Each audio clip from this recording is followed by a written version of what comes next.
오늘 우리에게 주신 하나님의 말씀은 요한복음 6장 22절에서 40절 말씀입니다. 이튿날 바다 건너편에 서 있던 무리가 배 한 척 외에 다른 배가 거기 없는 것과 또 어제 예수께서 제자들과 함께 그 배에 오르지 아니하시고 제자들만 가는 것을 보았더니, 그러나 디바레에서 배들이 주께서 축사하신 후 여럿이 떡 먹던 그곳에 가까이 왔더라. 무리가 거기에 예수도 안 계시고 제자들도 없음을 보고 곧 배들을 타고 예수를 찾으러 가버나움으로 가서 바다 건너편에서 만나 랍비여 언제 여기 오셨나이까 하니, 예수께서 대답하여 이르시되 내가 진실로 진실로 너희에게 이르노니 너희가 나를 찾는 것은 표적을 본 까닭이 아니요 떡을 먹고 배부른 까닭이로다. 썩을 양식을 위하여 일하지 말고 영생하도록 있는 양식을 위하여 하라. 이 양식은 인자가 너희에게 주리니 인자는 아버지 하나님께서 인치신 자니라. 그들이 묻되 우리가 어떻게 하여야 하나님의 일을 하오리까? 예수께서 대답하여 이르시되 하나님께서 보내신 이를 믿는 것이 하나님의 일이니라 하시니, 그들이 묻되 그러면 우리가 보고 당신을 믿도록 행하는 표적이 무엇이니까? 하시는 일이 무엇이니까? 기록된 바 하늘에서 그들에게 떡을 주어 먹게 하였다 함과 같이 우리 조상들은 광야에서 만나를 먹었나이다. 예수께서 이르시되 내가 진실로 진실로 너희에게 이르노니 모세가 너희에게 하늘로부터 떡을 준 것이 아니라 내 아버지께서 너희에게 하늘로부터 참떡을 주시나니, 하나님의 떡은 하늘에서 내려 세상에 생명을 주는 것이니라. 그들이 이르되 주여 이 떡을 항상 우리에게 주소서. 예수께서 이르시되 나는 생명의 떡이니 내게 오는 자는 결코 줄이지 아니할 터이요 나를 믿는 자는 영원히 목마르지 아니하리라. 그러나 내가 너희에게 이르기를 너희는 나를 보고도 믿지 아니하는도다 하였느니라. 아버지께서 내게 주시는 자는 다 내게로 올 것이요 내게 오는 자는 결코 내쫓지 아니하리라. 내가 하늘에서 내려온 것은 내 뜻을 행하려 함이 아니요 나를 보내신 이의 뜻을 행하려 함이니라. 나를 보내신 이의 뜻은 내게 주신 자 중에 내가 하나도 잃어버리지 아니하고 마지막 날에 다시 살리는 이것이니라. 내 아버지의 뜻은 아들을 보고 믿는 자마다 영생을 얻는 이것이니 마지막 날에 내가 이를 다 살리리라 하시니라. 아멘. 자리에 앉으시기 바랍니다. 우리에게 하나님께서 계속해서 주시는 어떤 도전들이 있겠다고 생각이 드는데요. 본질적인 일들을 놓치지 않았으면 좋겠습니다. 오늘 요한복음 말씀을 준비하면서 주님께서 제게 변화와 자각에 대해서 우리가 항상 갖고 있는 문제 혹은 문제의식이지 않을까 싶습니다. 변화와 자각. 내가 변화될 것인가? 내가 변화된 것을 어떻게 자각할 것인가 하는 것이죠. 대부분 좀 의미 있고 좀 중요한 일들은 시간이 많이 걸립니다. 아주 시간이 많이 걸려서 내가 잘 변해가는지에 대해서 굉장히 많은 어려움과 스스로 무너지는 일들을 경험하게 되는 것이죠. 저는 다이어트 할 때 그런 엄청난 고민들을 많이 합니다. 여러분들은 믿으실 수 없겠지만 저도 가끔 다이어트라는 것을 해보려고 할 때가 있습니다. 근데 거의 대부분 제가 지는 것 같아요.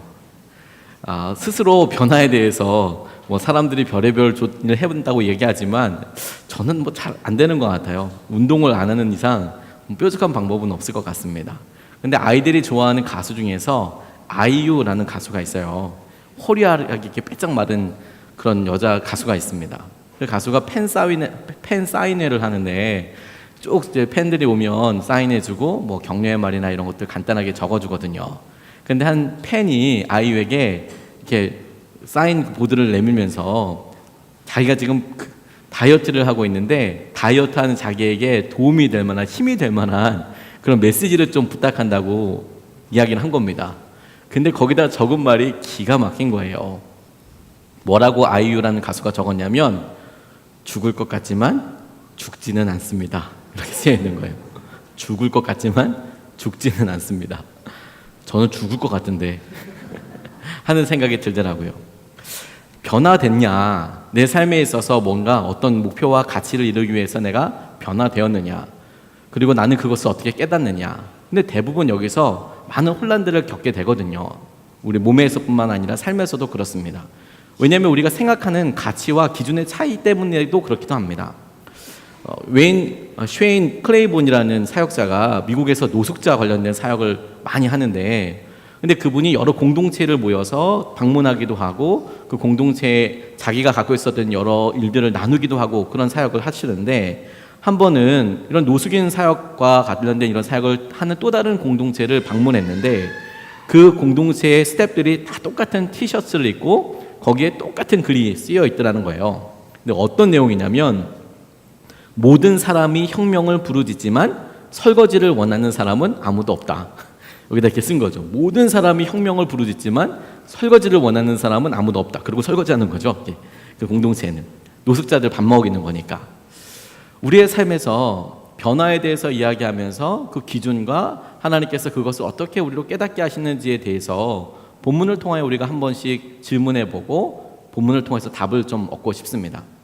첫 번째로 주목하고 같이 붙잡고 싶은 것은 무엇이냐면, 하나님의 방법, 하나님의 길, 다시 말해서 예수님의 길, 예수님의 방법이 따로 있다. 그것이 우리랑은, 우리의 상상력과는 굉장히 다른 예수님의 방법과 길이 있다라는 것이죠. 그 일이 그렇게 될 때까지 그렇다는 것입니다. 22절로 25절까지 말씀을 보면, 이튿날 바다 건너편에 서 있던 무리가 배 한 척 외에 다른 배가 거기 없는 것과 또 어제 예수께서 제자들과 함께 그 배에 오르지 아니하시고 제자들만 가는 것을 보았더니, 그러나 디베랴에서 배들은 주께서 축사하신 후 여럿이 떡 먹던 그곳에 가까이 왔더라. 무리가 거기에 예수도 안 계시고 제자들도 없음을 보고 곧 배들을 타고 예수를 찾으러 가버나움으로 가서 바다 건너편에서 만나 랍비여 언제 여기 오셨나이까? 이렇게 물었다라는 것입니다. 오늘의 본문의 정황은 이렇습니다. 오병이어의 기적이 일어난 것이죠. 엄청나게 많은 사람들이 엄청나게 많은 것으로 먹었습니다. 이런 신기한 일이 있을까? 그리고 가만히 예수님이 그 다음 어떻게 하시나를 보니까 제자들이 날이 저물어서 그곳을 떠나더라는 겁니다. 떠나는 배를 보니까 그 배 하나밖에 없었던 거예요. 부둣가에. 그리고 예수님은 산에서 기도하고 계시고. 그러니까 이 사람들은 제자들을 만날 이유는 별로 없지 않겠습니까? 예수님을 만나고 싶어서 그 다음날 찾아왔다는 것입니다. 오병이어의 기적이 있었던 그곳 근처로 예수님을 수소문해서 그분이 어디 계신지에 대해서 물었던 것이죠. 그런데 깜짝 놀랄 만한 일이 있었던 거예요. 그곳에 예수님이 안 계신 겁니다. 우리가 생각하기에 그냥 밤에 이동하셨나 보다라고 쉽게 떠올릴 수 있는 시대가 아니었습니다. 제자들이 바다 한가운데서 어려움을 당했던 이유 중에 하나가 무엇이었냐면, 날이 이미 저물었다라는 것입니다. 날이 저물었다는 의미가 먼저 건너가야 되는 가버나움이라는 곳까지 빛을 보고 가야 하는데, 지금이야 전기불 켜놓고 그냥 환하게 이렇게 있지만 당시에는 불 떼서 호롱불 같은 거 피워서 빛을 내던 때였거든요. 그러니까 멀리서 바다 건너에서 그 도시를 향해서 갈 수 있는 방법이 딱히 뚜렷한 것이 없었던 겁니다. 그나마 폭풍까지 치게 되면 정말 난감하게 되는 것이죠. 근데 제자들이 날이 저물어서 갔다라는 거예요. 그러니 이 사람들이 생각하기에 예수님께서 여기 없다면 그러면 어디 가셨느냐 하는 것이죠. 그러면 이들이 할 수 있는 또 다른 방법은 무엇이었냐면, 제자들이 간 곳을 가보자. 그래서 가버나움까지 갔더니 그곳에 예수님이 계시더라. 그래서 묻는 거예요. 언제 오셨습니까? 왜? 그들은 어떻게 왔는지에 대해서는 상상할 수 없었거든요. 밤새도록 여기를 걸어서 왔는지, 밤새도록 걸었다고 하더라도 그 거리가 배로 가로질러서 올 수 있는 그 갈릴리 호수, 바다를 겉으로 삥 둘러서 왔다고 하는 게 이게 거리상 말이 되지 않는 거였거든요. 그런데 예수님께는 놀라운 예수님의 방법이 있었던 것을 우리가 잘 알고 있습니다. 그분께서 바다를 건너서 오셨습니다. 바다를 건너서 제자들에게 오신 것이죠. 사람들은 상상할 수도 없는 방법으로 예수님께서는 당신의 계획과 당신의 길을 친히 만드셨던 것입니다. 우리의 상상력의 한계가 참 재미있게 여러 삶에서 투영되는데, 제가 어렸을 때 봤던 제법 재밌게 봤던 만화 영화 중에서 마징가라는 만화가 있었습니다. 역시 이것을 아시는 분들은 연식이 좀 되신 겁니다. 제가 지난주에 장정구 얘기했더니 그것 가지고 세대를 가르치더라고요. 마징가 Z라는 엄청난 그 만화가 뭐 광선도 나가고 광자력 빔 혹시 이런 거 아십니까? 지금 그 광자력은 뭘까? 아마 그런 상상력에 뭐 원자력 뭐 이런 거 있지 않을까? 근데 광자력 빔을 쏘고 뭐 그런데 가만 생각하면 제일 황당하고 이해 안 가는 무기가 뭐였냐면 팔이 나가는 거였어요. 팔이 나가서 로켓가 나가서 이렇게 다른 그 악당 로봇을 이렇게 부딪혀서 넘어뜨리는 것이죠. 아니 그렇게 커다란 큰 철로 만든 로봇을 만들 수 있는 기술과 광선이 나갈 수 있는 기술이 있는데 여전히 사람들은 어떤 사고의 틀을 가지고 있냐면 뭔가 주먹으로 때려야 될 것 같은, 물리적으로 해야 될 것 같은, 뭐 녹이고 뭐 광선이 나가고 조종자를 뭐 어떻게 죽이고 이런 게 아니고 이게 우리가 물리적으로 때리는 것처럼 싸우는 것처럼 주먹이 나가서 한 대 툭 때리고 오는 거, 거기에 엄청난 연료를 소모해가면서 이렇게 하는 거. 오래전에 만든 만화 영화이긴 하지만 그게 그 시대에 상상할 수 있는 상상력의 한계였던 거죠. 요즘에는 아마 그렇게 안 만들 겁니다. 그렇게 큰 거 만들려고 한다면 아마 전혀 다른 것을 넣을걸요. 마찬가지로 우리가 믿음에 대해서 사용할 때에도 똑같은 방법들을 많이 쓰신 우리 스스로가 생각하게 되는 것이죠. 하나님께서 우리에게 어떤 일을 하신다라고 얘기할 때 우리 생각에 갖고 있는 한계들이 있는 거예요. 제자들이 예수님을 보았을 때 예수님께서 순간이동 같은 걸로 한 번에 배로 가실 수도 있지 않았겠습니까? 그런데 굳이 걸어가셨어요. 근데 뭐 걸어갔다는 게 처음부터 걸어가셨는지 제자들이 보일 때부터 걸으셨는지는 모르겠습니다. 그런데 제자들이 보기에는 걸어오는 것처럼 보였습니다. 그리고 실제로 거기에서 베드로와 함께 걸으시기도 하셨고요. 이를 통해서 제자들은 예수님이 하나님께로부터 온 사람이라는 것을 깨닫게 되었던 것이죠. 그러니까 제자들은 자기가 생각하고 자기가 했던 그런 과정들이 아니라 예수님이 계획하셨고 예수님께서 하셨던 그런 과정들을 통해서, 길을 통해서, 방법을 통해서 예수님이 누구인지도 깨달았고, 반면에 바닷가에 있었던 많은 사람들은 예수님이 어떤 일을 하시는지도 모르지만 그 밤에 그런 중요한 일이 있었다는 것에 결과만 보고 깜짝 놀라는 그런 상황들이 되는 것이죠. 예수님은 당신의 방법과 당신의 생각이 있으십니다. 존 오트버그 목사님이 쓰신 책을 보니까 거기에 더그 코우라는 전도자 이야기가 나옵니다. 정치와는 별로 상관이 없는 사람인데 그냥 거기서 워싱턴에서 정치를 대상으로 복음을 전하는 사람이었어요. 그러니까 복음 전도자였습니다. 근데 워싱턴이다 보니까 정치인들을 좀 만나서 교제를 하면서 복음을 전하려고 했죠. 그런데 그가 그렇게 전도하는 사람들 중에서 정치인이 아닌 보험 외판원을 알게 된 겁니다. 근데 이분은 뭐 정치인만 꼭 전도하려고 한 건 아니니까 보험 외판하시는 밥이라는 분과 교제를 하게 된 겁니다. 복음을 전하고 하나님께서 하시는 일들을 이렇게 보고 그렇게 같이 나누는 시간을 가졌습니다. 어느 날 밤에 밥이 내 이름으로 아버지께 무엇을 구하든지 다 받게 하려 하심이니라 라는 성경 말씀 구절을 가지고 온 거예요. 이게 사실입니까? 내 이름으로 아버지께 무엇을 구하든지 다 받게 하신다는 말이 진짜입니까? 진짜라고. 아이 그걸 어떻게 믿냐고. 진짜라고. 그렇게 이야기하니까 계속 여기에 대해서 확신이 없으니까 그러면 우리가 한번 이것에 대해서 재미있게 한번 실험을 해보지 않겠습니까? 예수님께서는 진실로 기도에 응답하시는 분이시니까 한번 해보자 라고 이렇게 이야기했습니다. 알았다고. 그래서 밥이 말했습니다. 자 그렇다면 이제 뭘 위해서 기도할까 우리 한번 생각해 봅시다. 정하기 시작했습니다. 밥이라는 친구의 마음속에 아프리카는 한 번도 가본 적도 없고 그러니까 아프리카를 위해서 기도해보고 싶다고, 뭐 어떤 기도 이런 것도 아니고 그냥 아프리카를 위해서 기도하고 싶다고 뜬금없이 이렇게 이야기한 거죠. 아프리카 너무 크니까 조금 더 줄여봅시다. 케냐를 놓고 기도해보고 싶다고. 케냐에 아는 사람이 있습니까? 아니요. 가본 적도 있습니까? 아니요. 그러니까 진짜 생뚱맞은 아프리카의 케냐를 위해서 기도하기 시작했습니다. 그런데 여기에 간절함을 더하기 위해서 두 분이 그냥 일종의 내기 같은 걸 했습니다. 만약에 6개월 안에 우리가 케냐를 위해서 기도하는데 하나님께서 어떤 일을 행하시면 우리 500불 걷기를 합시다. 500불을 만약에 주님께서 어떤 일을 하시면 500불을 주시고 만약에 아니면 내가 당신한테 500불을 주고 뭐 돈의 문제가 아니라 마음의 간절함을 위해서 그렇게 떡밥을 던지신 것 같아요. 뭐 그래도 이분이 한번 성경 말씀도 듣고 배우고 하니까 실제로 그렇게 기도하기 시작했습니다. 시간이 쭉 지나고 났는데 6개월이 거의 끝나갈 무렵, 뭐 아무런 일도 없을 무렵에 한 번은 어떤 뭐 파티에 참석하게 되었습니다. 저녁 만찬에 참석하다가 동석하에 있는 여러 사람들과 이야기하다 보니까 별 흥미있는 이야기들이 없더라는 거죠. 근데 이렇게 얘기하다가 갑자기 어떤 분이 이렇게 인사하는데 한 여성이 케냐에서 고아원을 운영하고 있다라는 거예요. 그 이야기를 딱 들으니까 너무 깜짝 놀란 것이죠. 잘하면 $500가 날아갈 수도 있겠다. 근데 가만히 있을 수가 없었던 거예요. 찾아가서 그때까지 가만히 있던 이 밥이라는 친구가 그 여자분 찾아가서 계속 물어보는 거예요. 속사포처럼 질문을 하는 거예요. 케냐는 어떤 곳이에요? 고아원은 어떻습니까? 막 이런 질문들을 막 쏟아내기 시작했습니다. 그러니까 가만히 있던 이 사람이 자기한테 막 질문하기 시작하니까 혹시 케냐에 가본 적이 있냐고 똑같은 질문들을 하지 않겠습니까?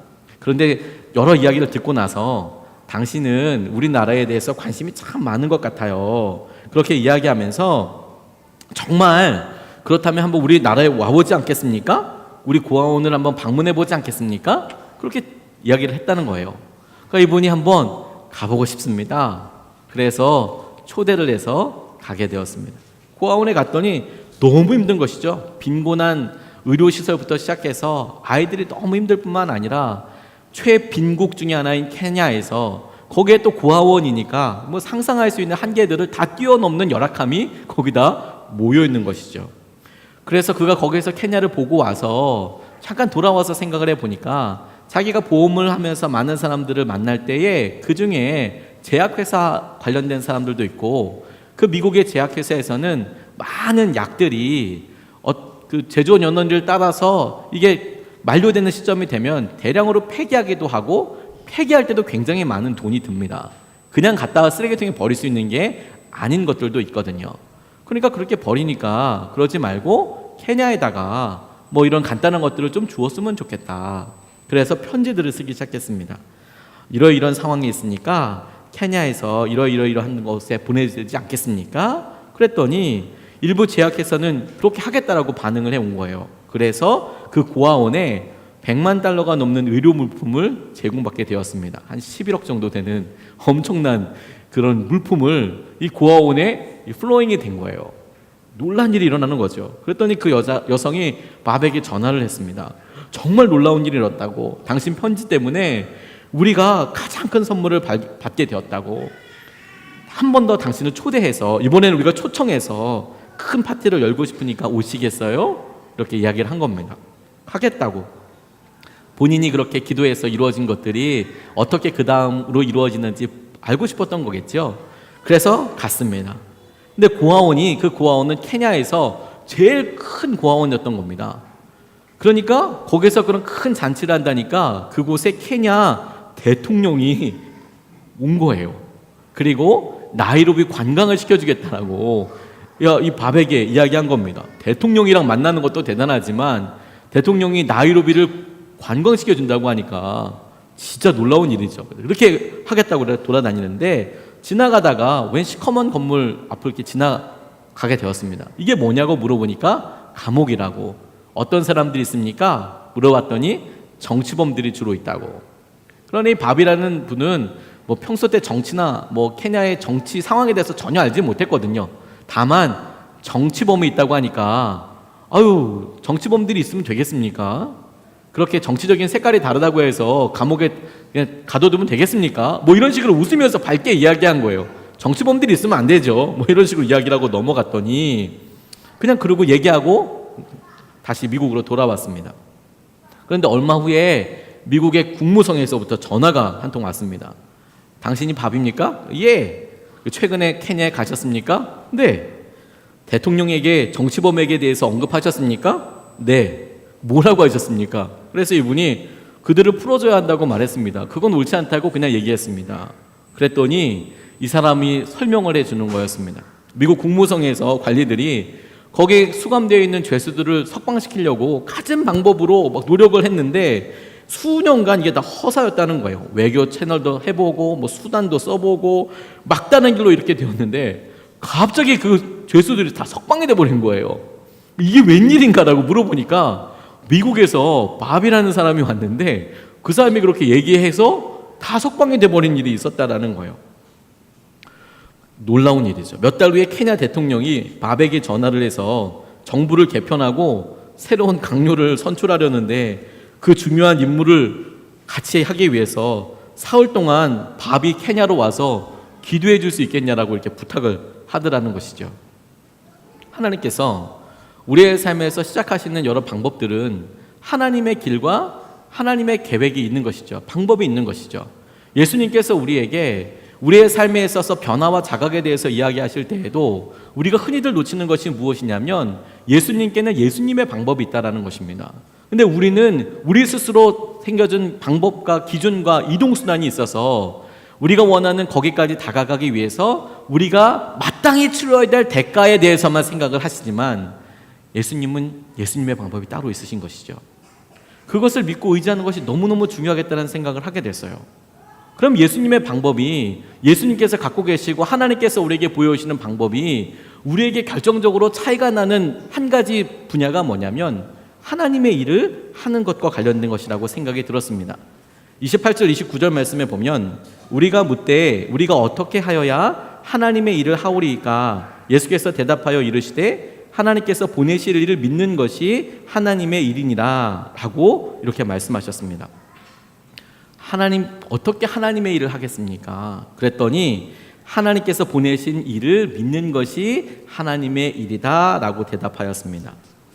저희 삶에서 우리의 마음속에서 하나님 우리가 먼저 하나님 나라와 의를 구하고 싶습니다.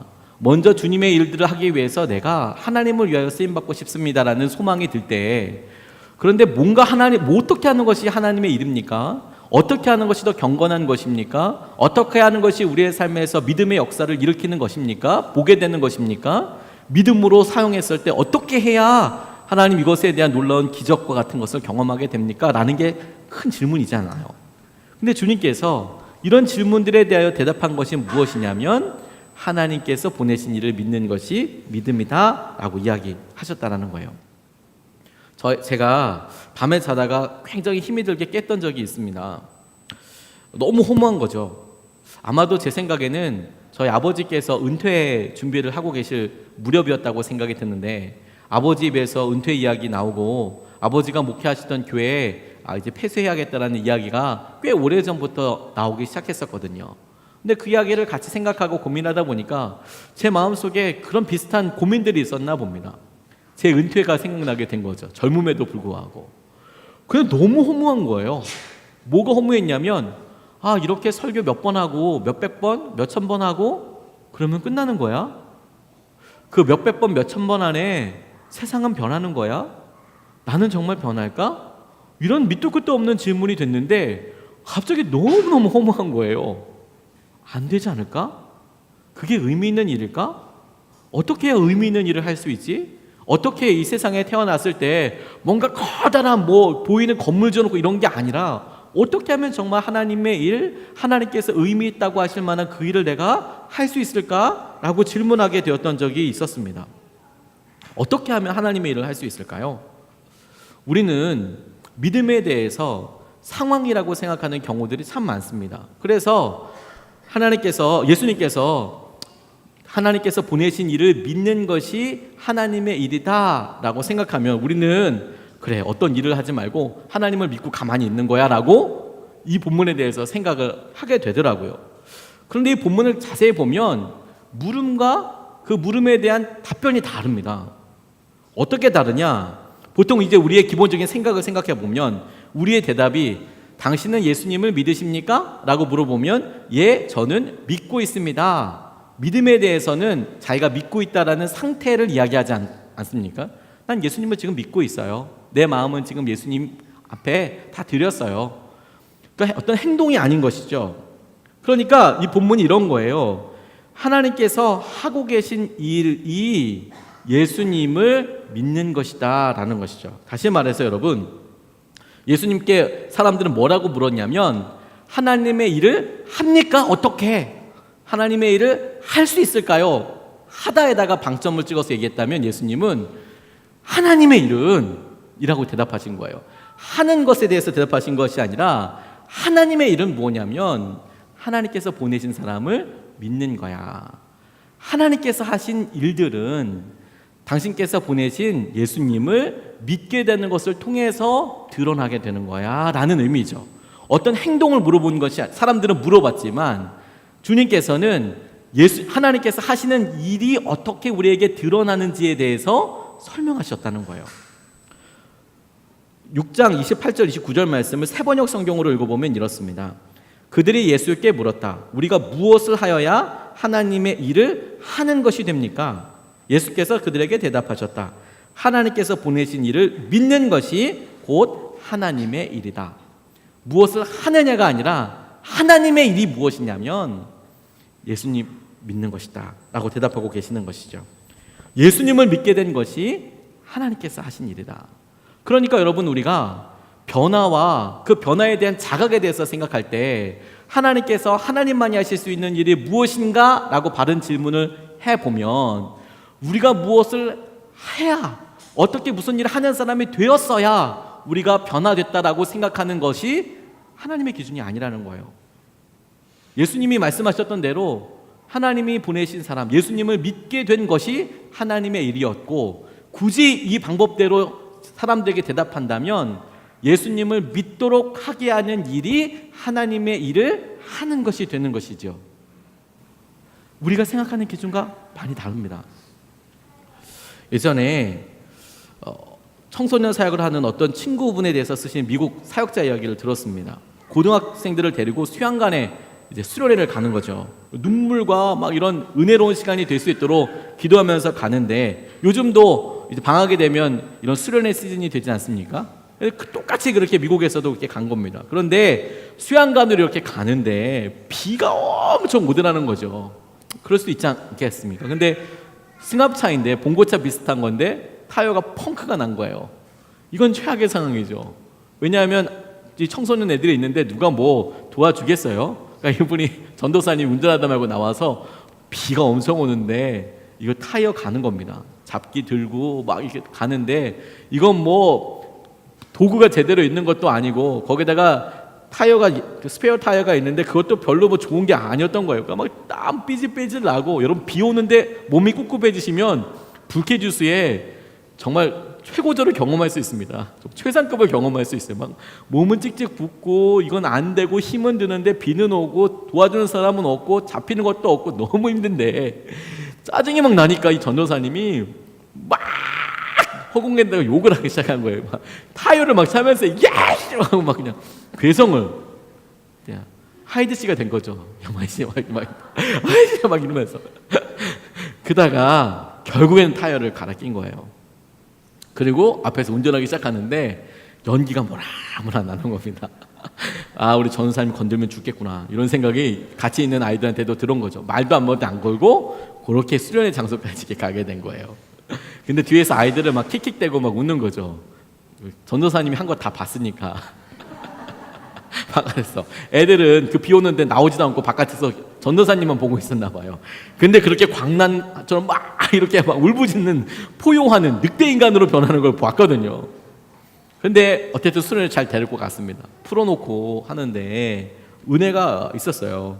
그래서 이 청소년 아이들이 하나님을 만나게 되고 굉장히 큰 은혜가 있어서 교회로 다시 돌아와서 간증을 하나씩 듣다 보니까 너무 깜짝 놀라게 제일 안 변할 것 같은 그 아이가 변한 거예요. 그럼 뭐 그 동네를 다 사로잡고 막 이런 애가 빈민가에서 살던 골칫거리 학생 한 명이 예수님께 내가 예수님을 만났다고, 예수님을 믿기로 했다고 이렇게 이야기를 한 거예요. 너무 신기한 거죠. 그래서 이유를 물어봤습니다. 설교 때문이었냐고. 아, 그 목사님 설교가 좋던데 설교 때문에 변한 거냐? 아니요. 통성기도 할 때 혹시 뭔가 이렇게 뜨겁게 체험을 했니? 아니요. 그러니까 이제 전도사님 물어봤어요. 뭐 때문에 그런 변한 건가요? 그랬더니 전도사님한테 그 수양관 갈 때 전도사님이 타이어를 교체하면서 욕을 퍼붓기 때문이라고. 그걸 보면서 저런 사람도 크리스천이 될 수 있다면 나도 한번 해볼 만하다는 생각이 들었다는 거예요. 진지하게. 아, 저렇게 욕하고 저런 사람 전도사님 될 수 있으면 나도 되겠다. 나도 영 포기할 수 있는 건 아니다. 이런 생각이 들어서 예수님을 믿기로 결단했다는 것이죠. 예수님을 믿게 되는 방법이 다 다르지 않겠습니까? 다 다르지 않겠습니까? 때로는 우리가 실수라고 생각하는 것을 통해서도 만나게 되고, 때로 우리가 고난이라고 생각하는 것을 통해서도 예수님을 만나게 하는 일에 쓰임받게 되는 것이죠. 그런데 예수님을 만나게 하는 것, 믿게 되는 것이 하나님께서 하신 일이다 라고 본문이 이야기하신다는 거예요. 작가 정연희 씨가 쓴 내 잔이 넘치다이다 라는 실화소설이 있습니다. 소설이지만 실화를 바탕으로 쓴 그런 소설입니다. 맹의순이라는 신학생이 6.25 동란 때 여러 오해로 인하여서 인민군으로 오해를 받아서 거제도 포로 수용소에 수감되게 된 거예요. 그야말로 오해였습니다. 뭐 하다 보니까 그렇게 된 거예요. 안타깝게 기도하고 나는 바깥에서 전도를 해야 될 사람인데 이곳에 붙잡혀 있고 억울하게 자기가 인민군도 아닌데 어떤 연결고리도 없는데 이렇게 했으니까 너무 어렵고 힘든 것이죠. 간절히 기도하는데 어느 때까지 주님 저를 이곳에 잡아주시겠습니까? 라고 기도하다가 마음이 바뀌어서 그러면 있는 사람들, 만나는 사람들부터 내가 복음을 전해야겠다 이런 생각이 들었습니다. 그래서 같이 있는 잡혀있는 인민군 포로들 그렇게 보살피고 그렇게 자기가 복음을 전하고 이렇게 하게 됐어요. 그러다가 전쟁이 조금 진행되니까 많은 중공군들이 들어오기 시작했습니다. 포로로 중공군들이 엄청 잡혀오는 거예요. 근데 자기는 중국어 한마디도 못했거든요. 그런데 이분이 기도하지 않았습니까? 복음을 전할 수 있게 해달라고. 그런데 중공군들이 들어오니까 이것이 중국 선교를 위한 너무도 중요한 사역이 되겠다라고 생각을 한 거예요. 전쟁 때에 그것도 외국 사람들을 위한 포로 수용소에 뭐 엄청난 의료시설이나 혜택이 있었겠어요. 밥은 제대로 먹었겠습니까? 아주 열악한데 이 사람이 내 사역이라고 생각하고 그 중공군들을 섬기기 시작한 거예요. 환자들을 섬기고 피를 닦아주고 먹을 것을 먹여주고 하늘나라로 갈 것 같은 사람이 있으면 마지막까지 같이 해주고 이런 일을 그곳에서 함께 한 겁니다. 그런데 바깥에서는 이 맹의순이라는 전도사님을 아는 청년들이 혹은 동료들이 구명운동을 한 거예요. 인민군과 관련된 사람이 아니다. 신학생이고 전도자다. 그런 구명운동을 통해서 나올 수 있도록 길을 열어주었습니다. 그런데 이 맹의순이라는 분이 그냥 거기에 남아서 중공군들을 돕고 헌신하는 것이 나의 일이다. 그래서 끝까지 돕다가 그냥 그 자리에서 죽습니다. 과로사로. 그가 죽었을 때 뭐 엄청나게 많은 사람들이 온 것도 아니고 조그만한 그 거제도 옆에 있는 조그만 교회에서 장례식을 하는데 그런데 중공군 포로들이 보낸 조사가 죽음에 대해서 애통하는 메시지가 왜 중공군이 와서 이렇게 낭독을 하게 되는 거예요. 떠듬떠듬. 근데 이런 내용이었습니다. 맹의순 선생 영전해 드립니다. 우리에게 사랑의 주인이셨던 맹의순 선생이 가시다니 우리가 서로 말이 통하지 않던 이방인들이었습니다. 언제나 선생의 한 손에는 성경책이 그리고 다른 한 손에는 물통이 들려져 있었습니다. 선생은 움직이지 못하는 환자를 골고루 만져주고 주물러 주면서 그렇게도 간절하게 기도를 하셨습니다. 우리는 그 말을 알아들을 수 없었지만 그의 기도를 듣고 있으면 기승하던 고통이 쓰러지고 신음과 함께 목이 타서 잠 못 이루던 육체가 편안한 잠의 품에 안기게 되곤 하였습니다. 맹 선생의 숨결은 우리의 얼음장처럼 차고 두껍던 어둡던 마음의 문을 녹여주었습니다. 우리는 십자가의 도가 사랑이라는 것을 알았습니다. 지난 8월 11일 새벽에도 선생은 우리에게 오셨습니다. 선생은 마지막 환자를 다 씻기고 시편 23편을 우리말로 떠듬떠듬 읽어주셨습니다. 중국어로 읽은 거죠. 다 봉독하신 후 높은 곳을 바라보시며 다시 한번 말씀하셨습니다. 내 잔이 넘치나이다. 내 잔이 넘치나이다. 그리고는 일어나시다가 그 자리에 쓰러지셨습니다. 우리는 모두 통곡합니다. 우리는 모두 통곡합니다. 그러나 우리는 맹 선생을 만나기 위해서라도 예수 안에 있어야 한다는 것을 깨닫고 있습니다. 우리는 버려진 것이 아니라는 것을 알고 있습니다. 우리는 맹 선생과 함께 주님 안에 있습니다. 거제리 포로 수용소 중공군 병동의 환자들 일동이라는 조사가 있게 된 것이죠. 우리가 하는 행동과 하나님께서 우리의 삶 가운데 있었던 변화의 것들을 우리가 원하는 자유케 되는 것, 우리가 좀 더 몸이 쾌적해 되는 것, 편안하게 되는 것, 자녀들의 문제가 해결되는 것, 보여지는 것들로 이야기해서 잣대를 대는 한 하나님께서 어떤 일을 하시는지 우리 스스로 헷갈릴 수 있습니다. 왜 그럴까요? 당연하지 않겠습니까? 하나님의 일은 명확하게 하나님께서 하시는 일은 사람들을 예수님을 믿도록 하시는 일이 하나님의 일이기 때문에 그렇습니다.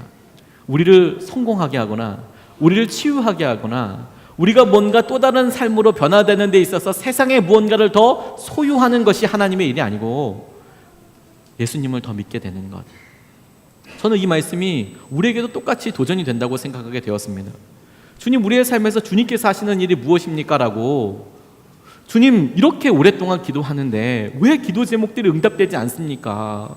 주님, 제 삶에 관심이 없으신 겁니까? 주님, 왜 이렇게나 고난의 길이 뭡니까?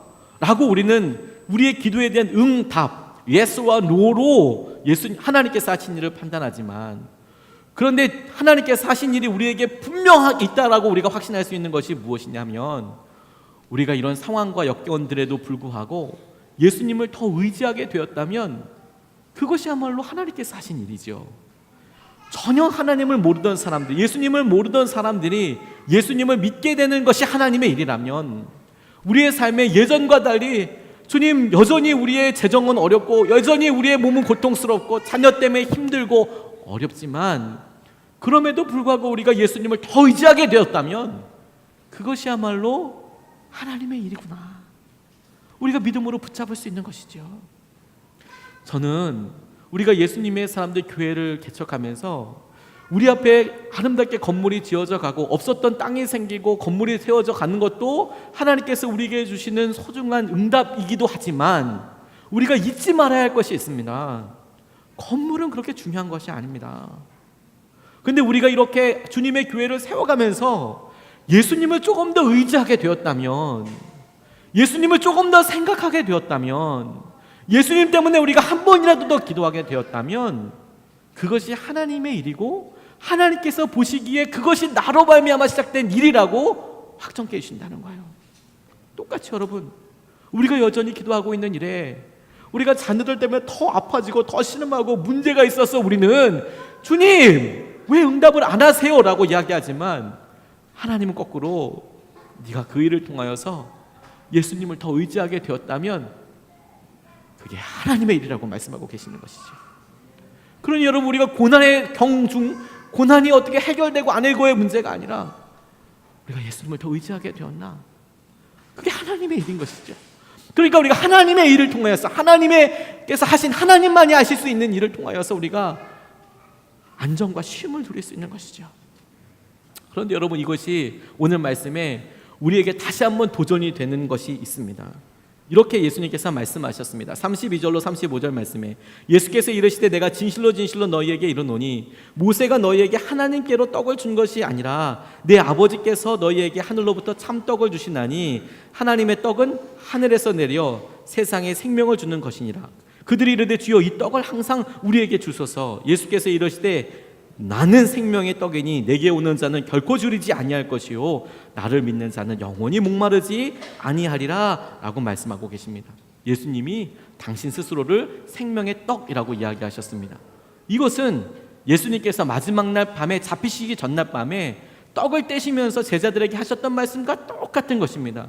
이것을 받아 먹어라, 이것은 너희에게 주는 나의 몸이다 라고 말씀하셨습니다. 이 떡이라는 표현이 어떤 신학자들은 이게 이스라엘 사람들이 주식으로 날마다 먹었던 빵을 번역한 것인데, 모양이나 색깔이 우리에는 빵이 없으니까 그와 쌀로 만든 비슷한 걸로 떡을 생각한 것이다. 그러니까 이걸 제대로 번역하려고 그러면 밥으로 하는 게 맞겠다라고 이야기하신 분도 계십니다. 저는 그것의 신학적인 진리보다도 날마다 먹는다는 입장에서 그래 정말 밥이다 라는 생각이 들었습니다. 주님께서 당신 스스로를 나는 생명의 떡이야, 생명의 밥이야 라고 이야기하신 것이죠. 날마다 먹어야 될 거야. 그런데 하나님께서 예수님을 믿는 것이 하나님의 일이고, 예수님은 당신이 생명의 떡이라고 말씀하셨고, 그런데 그 생명의 떡이라는 표현이 제 마음속에 꽂히듯이 다가왔어요. 왜냐하면 여러분, 떡이라는 것은, 밥이라는 것은 먹을 수 있는 한계가 있지 않습니까? 제게 주님께서 뷔페에 가면 결코 손해보지 않을 수 있는 그런 능력을 주셨습니다. 손해보지 않습니다. 저희 집사람의 양이 굉장히 적습니다. 그럼에도 불구하고 저희 두 사람이 갔을 때 하나님이 제게 주신 능력은 절대로 모자라지 아니하는 흘러넘치는 은혜를 제게 주셨어요. 많이 먹을 수 있습니다. 그런데 그래도 저녁 되면 또 배고픕니다. 주님의 계획이 신묘막측하세요. 생명의 떡이라고 이야기했을 때, 생명의 밥이라고 얘기했을 때 제가 퍼뜩 든 생각이 그거였습니다. 한 방에 먹고 끝나는 게 낫지 않나요? 먹을 수 있을 때까지 이빠이, 죄송합니다, 가득 먹고 한 방에 끝내버리는 게 낫지 않습니까? 그게 고통도 짧게 끝나고, 아니 예수님을 생명으로 만나면 한 방에, 그냥 한 방에 처리해버리면 끝나는 거 아니겠습니까? 근데 생명의 밥이래요. 근데 묵상하는데 이게 뭐냐면, 주님, 밥을 먹으면 3시간, 저는 3시간 있다 또 배가 고파지고, 주님 이거 어떻게 합니까? 간식도 먹어야 되고, 하나님 어떻게 하시려고 그러십니까? 왜 밥입니까? 생명의 문신 이런 거 좋지 않습니까? 문신 이런 거 안 지워지는 거 한 방에 그냥. 근데 밥이라고 얘기하시니까 날마다 먹어야 한다는 생각이 제게 들었어요. 그러고 보니까 여러분, 오병이어의 기적이 거기에 있는 5,000명이나 되는 사람을 배 띵띵하도록 다 먹이셨거든요. 근데 사람들 안 변했습니다. 가득 먹어도 그 다음날 또 배고파요. 그래서 예수님 찾아오는 거 아니겠습니까? 근데 예수님에게, 우리에게 당신을 믿고 따르라고 말씀하시면서 당신은 생명의 밥이래요. 생명이 한 끼래요. 한 끼니 날마다 먹어야 한대요. 아침, 점심, 저녁으로 먹어야 한대요. 청년들은 간식까지 챙겨 먹어야 한대요. 예수님은 그렇게 날마다 먹어야 한다라고 말씀하고 계시는 것이죠. 그러니 우리 삶에서 여러분, 비포 애프터가 변화와 그 변화에 대한 자각이, 밥 한 끼 먹어서 변화될 수 있는 거는 배밖에 없어요. 그렇지 않습니까? 뭐 엄청 변한 게 있겠어요. 근데 그럼에도 불구하고 생명 대신 예수님께서 우리 안에 실제가 되고 능력이 되시는 것이죠. 그걸 믿고 우리가 살아가고 나아가는 거 아니겠습니까? 2차 대전 때 나치 포로 수용소에서 가스실에 들어갈 순서를 기다리던 젊은 유대인 의사가 있었습니다. 근데 이 가스실에 들어가는 게 너무 무참하고 삶에 정말 아무 희망이 없는 것이죠. 그런데 이대로 있다가는 자기도 순서가 되면 가스실에 들어가서 죽는 것만 남은 거예요. 그런데 어느 날 우연히 길에 떨어진 유리 조각 하나를 발견했습니다. 뭘 할 게 뭐가 있나 생각하다가 유리 조각을 발견했을 때 그 유리 조각으로 매일 면도를 하기 시작했습니다. 면도를. 비기도 하고 그랬지만 날마다. 그런데 언제 죽을지 모르는데 면도해서 뭐 하겠습니까? 누구 만날 사람 있는 거 아니잖아요. 근데 이 사람은 스스로가 나 이대로 죽을 수 없어. 그 삶의 표현으로 면도를 날마다 한 거예요. 나치가 와서 매일마다 그날 가스실에 들여보낼 사람을 선별했습니다. 제일 먼저 가스실에 들어갔던 사람들이 노약자, 병자, 그리고 임산부들 무선적으로 가스실에 보냈습니다. 그런데 매번 이 사람은 깔끔하게 면도를 그래도 하고 오니까 그 가스실에 들어갈 그런 선별되는 과정에서 계속 제외되는 거예요. 그래서 그의 가스실 행이 하루하루 미뤄지다가 독일의 패망과 함께 기적적으로 살아남게 되었습니다. 그리고 나서 수용소에 살아남은 후 사람들에게 이렇게 말했다는 거예요. 하나님은 결코 도움을 늦추지 않으십니다. 다만 우리가 너무 성급해서 하나님이 도와주실 때까지 참지 못하는 것입니다. 날마다 있는 것이죠. 생명의 밥이 되신 주님께서 우리가 날마다, 매주마다, 새벽마다 나와서 예수님을 붙잡고, 우리가 아이나 재정이나 직장이나 진로나 여러 형편들 때문에 주님 앞에 또 은혜를 구하고 그렇게 엎어져서 다시 한번 기도하고 일어나는 그 순간들을 우리는 아무것도 아니라고 생각할지 몰라도 주님께서는 그것을 생명의 떡을, 밥을 먹는 시간이라고 생각하시고 우리를 이끄시는 것이죠. 그게 믿음 아닙니까? 토끼와 거북이 경주를 잘 아실 겁니다. 이것을 조금만 더 생각을 해보며 질문해보면 어떨까라는 생각이 들었습니다. 토끼, 거북이 경주에서 거북이가 토끼랑 경주하면 100% 이길 것이라고 생각하고 경주를 했을까요? 여러분은 그렇게 생각하십니까? 토끼와 거북이가 달리기 경주를 하는데 거북이가 난 토끼 이길 수 있어. 그러고 경주를 했을까요? 전 절대 그러지 않았을 거라는 생각이 듭니다. 누가 봐도 토끼가 이기는 겁니다. 진짜 놀라운 승리와 기적은 언제 있었는지 아십니까? 그가 토끼랑 경주를 하겠다고 하는 그때부터 있었던 거예요. 거북이가 토끼에게 이길 수 없음을 알고도 경주에 응한 것은 자신이 정한 목표, 자기가 가야 할 그 길을 걸어가기 위해서였던 거예요. 그렇기 때문에 거북이는 자신이 토끼에게 뒤처져 있다고 낭망해서 경기를 포기하지 않았어요. 또 토끼가 잠들었다고 방심하지 않고 묵묵히 자신의 길을 끝까지 간 거죠. 그러면 승리한다는 거예요. 예수님께서 우리의 생명의 밥이 되십니다. 날마다 우리 삶에서 이번 주에도 몇 번씩 우리에게 밥이 되셔서 우리에게 생명이 되어주셨습니다. 근데 그만한 놀라운 은혜와 역사하심으로 이스라엘 백성들이 결국에 출애굽해서 약속의 땅 가나안에 들어가듯이 예수님께서 우리에게 약속하신 모든 것들이 우리의 삶에 이루어지게 되는 것이거든요.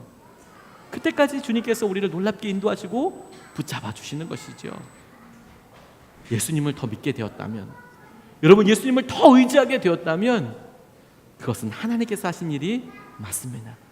그것이 아무리 작은 일이어도, 그것이 아무리 밥과 같이 금방 허기가 지는 것이어도 내 삶에 그런 것이 있다면 하나님께서 함께하고 계시는 것이죠. 믿음은 연약해서 토끼와도 같아요. 하나님 이길 수 없어요. 우리의 삶이 그런 삶의 현실에 무너지는 것이 아니라 거북이처럼 보이더라도 우리에게 주신 생명의 밥 되신 예수님을 믿고 의지하고 순종하고 나아가는 것을 통하여 승리하게 되는 것을 바라보는 것입니다. 우리가 이것이 우리의 삶 가운데 그대로 일어나도록 우리 같이 말씀 붙잡고 기도하고 싶습니다. 같이 주님께 우리 같이 기도할 때, 주님, 크리스천들이 이와 같은 소망을 가지고 우리가 함께 나아가게 되게 하여 주시옵소서. 우리의 마음 가운데 주님, 우리의 삶에 무너뜨리고 힘들게 하는 많은 영역들이 있습니다. 주님, 그런 세상의 기준 보지 않고 예수님께든 예수님의 방법이 있고 예수님을 믿게 된 것이 하나님께서 하고 계신 굉장히 놀라운 일인 것을 우리가 믿음으로 받습니다. 우리 가운데 있으신 하나님의 역사하심과 하나님께서 우리 가운데 행하시는 것을 우리가 보게 하여 주시고 우리가 붙잡게 하여 주시옵소서. 생명의 떡 되신 예수 그리스도를 날마다 믿음으로 우리가 취하게 하여 주시옵소서. 같이 이 시간에 말씀 붙잡아 같이 기도하시겠습니다. 아버지 하나님 감사합니다. 주님께서 우리 가운데 주의 놀라운 은혜와 역사하심으로 함께하여 주시며 하나님께서 붙잡아 주시는 능력을 우리가 소유하게 되는 귀한 마음을 우리가 보게 될 줄로 믿습니다. 취하게 될 줄로 믿습니다. 예수님께는 예수님의 방법이 있는 것을 우리가 믿습니다. 아버지 하나님, 우리의 수준과 우리가 원하는 결과와 우리가 하나님의 뜻이라고 생각하는 영역들을 뛰어넘어서 아버지 하나님께서 우리에게 도전하시는 것과 아버지 하나님께서 우리에게 생각하시는 그 기준을 우리가 판단하며 예수님을 예수님 그대로 우리가 믿고 나아가게 하여 주시옵소서. 우리 가운데 행하시는 가장 놀라운 일은 하나님께서 당신을 찾는 사람들을 예수님께로 부르시는 것을 우리가 이미 경험하였습니다. 아버지, 우리의 삶에 우리가 외롭습니다. 우리가 어렵습니다. 두렵습니다. 그로 인하여서 예수님을 찾게 되었다면 아멘. 아버지, 이것이 하나님께서 우리 가운데 포기하지 않고 역사하시는 일이신 것을 우리가 믿습니다. 주의 은혜를 드리워 주시고 주의 역사하심을 드리워 주시고 주의 은혜로 우리에게 날마다 새로 일어나는 충만함을 더하여 주시옵소서. 아버지 하나님, 생명의 떡 되신 예수님을 우리가 온전히 우리가 또 먹습니다. 주님은 밥이시고 우리가 날마다 먹고 날마다 주님께서 행하시는 것을 우리가 붙잡습니다. 우리로 주의 은혜와 마음으로 날마다 변화되고 우리의 살이 되고 능력이 되고 주의 역사하심을 붙잡게 하여 주시옵소서. 감사합니다. 아버지 하나님, 주님의 행하시고 놀랍게 역사하심을 우리가 믿고 찬양합니다. 아버지 하나님 감사합니다. 주님께서 우리 가운데 당신의 방법으로 인도하고 계시는 것을 믿고 찬양합니다. 예수님께 예수님의 방법이 있으시듯이 우리가 우리의 방법과 우리의 수단으로 좌절하지 않겠습니다. 우리의 삶 가운데 예수님께서 분명히 역사하고 계시는 것을 우리가 믿기에 우리의 삶을 다시 한번 그대로 주님께 올려드립니다.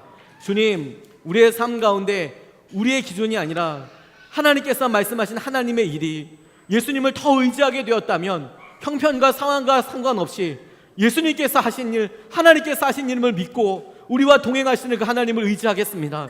주님께서 우리에게 힘이 되어주시고 능력이 되어주시옵소서. 생명의 떡 되신 예수님을 오늘도 우리가 붙잡습니다. 오늘도 우리가 먹습니다. 우리가 오늘도 믿음으로 취합니다. 주님께서 우리 가운데 모든 걸 떼어주셔서 하나님 능력이 되어주시고 힘이 되어주시고 주의 역사하심이 되어주시옵소서. 주님께서 우리의 기도와 우리의 간구 가운데 함께하여 주셔서 특별히 아버지 하나님, 교회가 세워져가는 모든 일에 주의 은혜를 더하여 주시고 이 일을 통하여 우리가 예수님을 더 의지하게 하여 주시옵소서. 건물에 만족하지 않고 주님 되어지고 채워지는 것에 만족하지 않고 예수님을 더 의지하게 하여 주시옵소서. 형편과 상황을 넘어서 주님 우리가 예수님을 더 분명히 보게 되는 길로 하나님 모든 과정을 사용하여 주시옵소서. 이 일을 섬기고 계신 귀한 스태프들뿐만 아니라 하나님 우리 천군은 권사님, 정의섭 지사님, 하나님 함께 손모는 모든 우리 권사님들 인부들에게 다 함께하여 주셔서 주님을 더 분명히 누리게 하여 주시옵소서. 교회 학교를 위해서 간절히 기도합니다. 예수님의 아이들이 되기를 원합니다. 주님 우리 아이들이 예수님을 더 의지하게 하여 주시옵소서.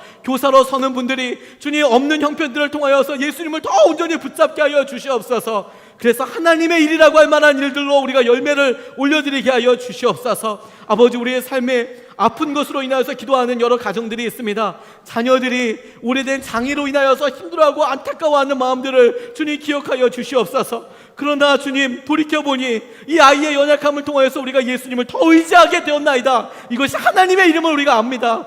포기하지 않고 실망하지 않고 좌절하지 않고 주님을 바라보게 하여 주시옵소서. 부모님을 사랑하는 가족들을 요양병원에 보내두고 안타까워하는 하나님 귀한 가정들도 기억하여 주시옵소서. 아이를 양육하면서 주님 어쩔 수 없고 속에 계속하여 무너지는 그 속마음의 우울감을 기억하여 주셔서 그 어머니들 마음 가운데 찾아가 주시옵소서. 주님께서 의미 있는 역사하심이 되어 주시옵소서. 어려운 부부관계로 인하여서 주님을 더 찾게 되었다면 주님 하나님의 일이 이미 시작되었음을 우리가 믿고 나아가게 하여 주시옵소서. 오래된 기업의 안타까움으로 인하여서 재정을 위해서 기도하고 하나님 관계를 놓고 기도하고 하는 모든 과정들과 자녀들을 유학 보내고 하나님 군대에 보내고 간절히 기도하는 부모들의 마음과 하나님 이런 모든 어려움들을 통하여서 우리가 애타게 예수님을 더 의지하게 되었다면 하나님이 이를 듣고 계시고 우리 가운데 역사하시는 하나님의 이름을 우리가 분명히 붙잡고 나아가게 하여 주시옵소서.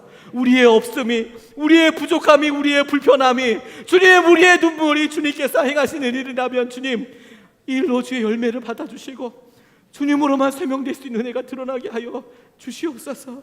열방에 나가 계신 선교사님들과 아버지 특별히 북한에 있는 억류되어 있는 우리 이면수 목사님들과 여러 선교사님들을 기억하여 주시고 북한의 교회들과 그 땅에 핍박받는 교인들을 기억하여 주셔서 평화 통일이 속히 오게 하여 주시고 함께 예배하게 될 날이 오게 하여 주시고 열방과 세계 곳곳에 주님의 말씀과 은혜가 전하여져서 주님 속히 오시는 그날을 우리가 속히 이루게 하여 주시옵소서. 오늘도 주님 앞에 아버지 우리가 기가 막힌 헌금과 고백을 같이 올려드립니다. 주님 응답하여 주시옵소서. 주님께 드리는 이 헌금이 이 물질이 우리에게는 하나님이 하신 일입니다. 어렵고 힘들지만 주님 교회를 위하여 주님을 위하여 주님의 영광을 위하여 선교를 위하여 드리는 이 모든 손길들이 하나님의 이름을 드러내시니 감사합니다.